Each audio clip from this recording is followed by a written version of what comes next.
नमस्कार शेतकरी मित्र. आज या ठिकाणी आज नाही म्हणता यायचं, 3 दिवस झाले, गेले 3 दिवस झालं पाऊस पडतोय, तुफान असा, मुसळधार असा. त्या ठिकाणी आम्ही मागच्या एक 10-12 दिवसापूर्वी कोथिंबीर टाकली आणि या ठिकाणी पलीकडं काकडी लावलेली आहे.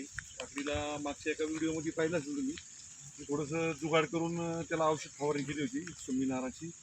त्या ठिकाणी आता कोथिंबीरीतलं पाणी काढतोय.